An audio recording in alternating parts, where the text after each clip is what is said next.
What makes Rachel tick? If I knew I'd want it for myself. I remember I was making over for Passover, and boy, was I kvetching. And of course, the kids were helping. She couldn't have been more than 8 years old. She said, "Mommy, you're complaining more than the Jews who were leaving Egypt." My Rachel, oh boy. My Rachel. I learned from her as a little girl that this is with joy. I had the blessings of my mother's parents well into adulthood, and the things that I learned from them and from my parents have shaped who I am to my very core. One of her fundamental principles of life is to give back. In 2012, I was invited to join the Legacy Northern New Jersey board. I didn't really know anything about the agency and was impressed by the work that was happening then. As an organization from 2017, what has happened and how the agency has grown is nothing short of extraordinary. I met Rachel when I was board president. She showed that she was ready to work for the agency, do whatever the agency needed.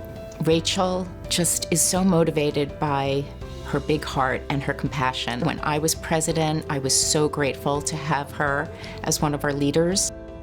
Pandemic was March of 2020. On Zoom in June of 2020, I became president of the board. Her installation as president was our first ever virtual annual meeting. Even though most of our meetings were on Zoom, everyone felt a part of the board, and she made that happen. A better partner for me at JFCS there couldn't be, especially at that moment in time. She leads with intelligence, strategy, hard work, sensitivity. And our goal as JFCS and my goal as an individual is always to do my small part. She's smart. She's very smart. She's probably almost always the smartest person in the room. I found even when I didn't think I would, I ended up agreeing with her because she did her homework so spectacularly well. I said to my mom, I said, we need to do something and we need to support JFCS. We decided to set up an endowment in my father's name for the supportive of the JFCS pillar of mental health. That will be something that the agency will have for so long, and that's her legacy. You know, Rachel comes from a family of giving.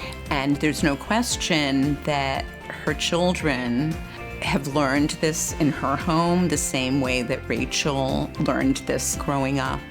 My daughter is a high school guidance counselor, helping teens in crisis. And my son works for a company that's all about raising money for charity. My daughter-in-law works for an organization that supplies little wishes to children who are in extended stays in hospitals. I was praying that I would live to see a great-grandchild and that my baby would be a grandma. Parker, oh, the joy, the laughter, the love. I see the next generation.